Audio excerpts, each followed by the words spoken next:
Bonsoir à toutes, bonsoir à tous, bienvenue sur 8 Mont Blanc. Je suis ravie de vous retrouver pour le journal de ce mardi 25 mars 2025. Il est 18h et voici les titres qui font l'actualité ce soir. Annemasse Sport Handicap a fêté ses 50 ans et pour l'occasion, l'association a organisé un événement sportif regroupant personnalités, athlètes et publics. Chloé Lemeur nous fera vivre cette journée forte en émotions. Et des émotions, c'est d'ailleurs ce que souhaite procurer la brasserie Brunet, et ce pour tous les budgets. Basée à Annecy, elle vient juste de recevoir une récompense pour le rapport qualité-prix. Il y a quelques jours, la station DG a été le théâtre d'une journée placée sous le signe du handiski. Organisé par Annemasse Sport Handicap, cet événement avait pour objectif de célébrer les 50 ans d'existence de l'association qui se mobilise toute l'année pour offrir aux personnes en situation de handicap des activités sportives. Entre public, personnalités et grands sportifs, près de 200 personnes se sont réunies sur le front de neige pour partager un moment festif et découvrir ou redécouvrir des sensations de glisse. Retour sur cette journée avec ce reportage signé Chloé Lemeur. C'est une session glisse, pas comme les autres, qui s'est déroulée ce mardi-là au G. Pour fêter les 50 ans de l'association Annemasse Sport Handicap et sa section ski, la station a accueilli les bénévoles et le public pour une journée dédiée au handiski. Objectif, valoriser cette pratique inclusive. C'est réellement pour démontrer ce qui est possible. Les différentes possibilités en ski assis, un paraplégique, un tétraplégique, un non-voyant, une personne avec des problèmes cognitifs, comment il peut faire du ski. Et c'est une belle démonstration avec plus de 210 participants aujourd'hui pour faire vibrer cette journée ensoleillée avec une belle neige fantastique. Sur place, personnalités et élus comme la députée Virginie Duby-Muller ont fait le déplacement pour cette occasion spéciale. De grands sportifs du handiski ont aussi performé sur les pistes, à l'instar du Morzinois Johan Taberlé, ancien membre de l'équipe de France. Là, c'est grosse banane, le temps il est super, la neige est super, l'ambiance est top. Et du coup, ça fait du bien aussi de voir autant de fauteuils là sur les skis. Même les gens qui skient là aujourd'hui, ils disent ah bah tiens, c'est super, c'est ouvert à tous. Donc c'est bien, ça démocratise un petit peu la chose. Côté amateur présent ce jour-là, certains sont atteints d'un handicap depuis peu. Cette journée a donc été l'occasion parfaite pour tester les différents appareils et profiter à nouveau des joies de la glisse. C'est du kiff, puis il y a des bonnes courbes, et donc c'est des super sensations de glisse. Et cette expérience se vit bien sûr à deux, car pas question d'aller sur les pistes sans son pilote. Ici, les bénévoles de l'association sont au service des paraskieurs pour leur plus grand bonheur. Aujourd'hui, typiquement, j'ai pas skié. Aujourd'hui, j'ai accompagné des personnes à skier. Et je leur offre la possibilité, pour certaines qui passent 364 jours dans leur étage, dans leur établissement ou dans leur famille, à profiter de la montagne. Ils ont envie de faire une descente, ils font une descente. Ils veulent prendre le soleil pendant 1 heure en haut des pistes, on reste 1 heure en haut des pistes. Moi, je m'oublie et je donne mes capacités et mes facultés aux personnes. Outre ce premier rendez-vous anniversaire, 2 autres journées de partage autour du handisport sont aussi prévues dans les mois prochains, dont une session natation le 24 mai et une autre en fauteuil tout-terrain en septembre.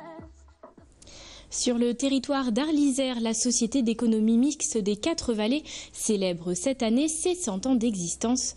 L'occasion pour le bailleur social de marquer le coup avec la création de 2 îlots forestiers, le premier à Ugine et le second à Albertville. Inspirés d'une méthode japonaise, ces espaces de verdure doivent devenir à terme des espaces de biodiversité en cœur de ville, comme l'explique Jules Demeur dans ce reportage. Au cœur d'Ugine, nichée entre ces 2 immeubles, une micro-forêt vient de voir le jour.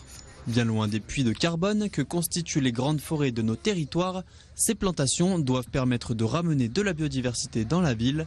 Si tout peut paraître désorganisé, cette micro-forêt répond en réalité au cahier des charges bien précis de la méthode Miyawaki. C'est une méthode de reforestation qui vient du Japon et donc elle a 3 grandes règles: recréer un sol forestier, sélectionner une grande variété d'essences locales pour des raisons de biodiversité et de résilience et planter 3 arbres ou arbustes par mètre carré. Et c'est cette densité qui est proche de ce qui se passe naturellement en forêt qui va permettre une croissance rapide, la résilience face aux événements climatiques extrêmes et un écosystème qui va s'entretenir avec la chute des feuilles et vraiment la création d'une mini-forêt qui n'est pas aussi bien qu'une forêt naturelle, mais en tout cas l'objectif c'est de s'en rapprocher.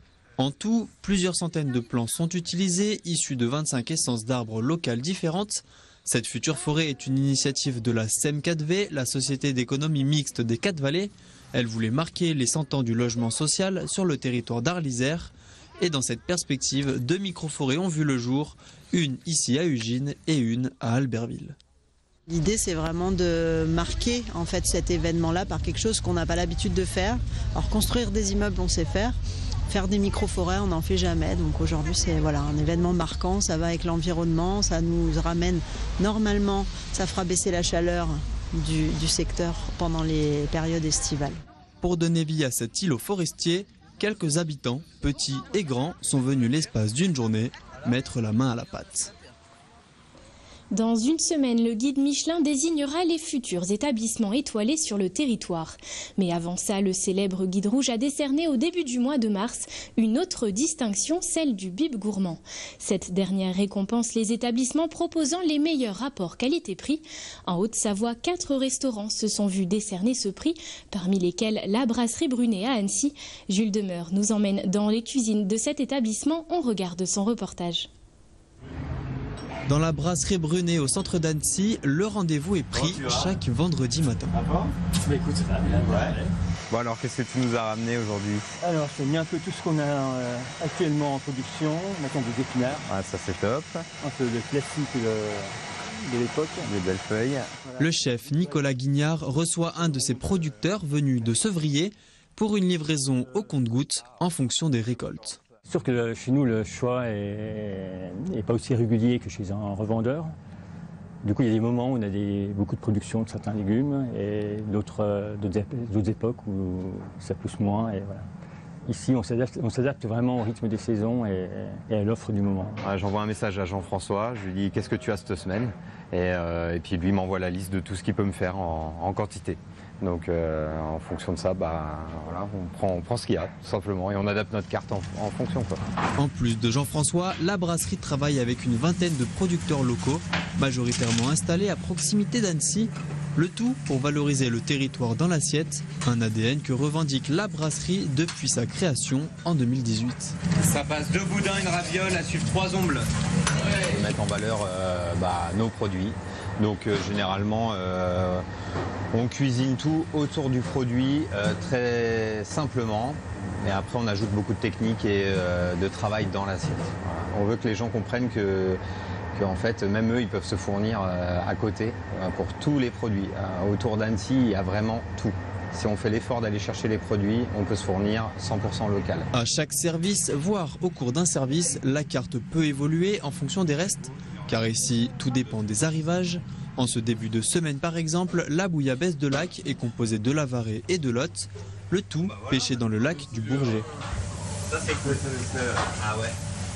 Cette cuisine leur a valu au début du mois une nouvelle distinction, celle du Bib Gourmand. Décernée par le célèbre guide Michelin, elle récompense les établissements proposant le meilleur rapport qualité-prix. Une surprise pour la quinzaine de salariés. On l'espérait mais on s'y attendait plus. On a ouvert l'établissement en 2018.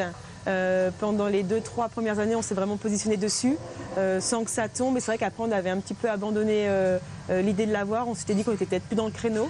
À terme, on espère vraiment que ça puisse nous apporter un peu plus une clientèle étrangère. Et puis sur la région, refaire découvrir notre restaurant. Avec des menus allant de 29 à 47 €, cette formule séduit depuis plusieurs années certains habitués de l'établissement. On a découvert cet endroit il y a au moins 7 ou 8 ans, je pense à la réouverture. Et on vient souvent parce que c'est un moment gourmet et gourmand qu'on peut s'offrir et qui ressemble à aucun autre rapport de qualité-prix.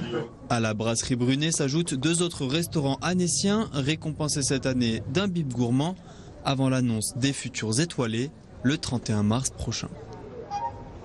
C'est la fin de cette édition. Merci de votre assiduité à nos programmes et merci à toute l'équipe pour son travail. Tout de suite, Thierry Paul me prend le relais avec la météo. Vous retrouverez votre journal ce mercredi à 18 h. Bonne soirée et à bientôt.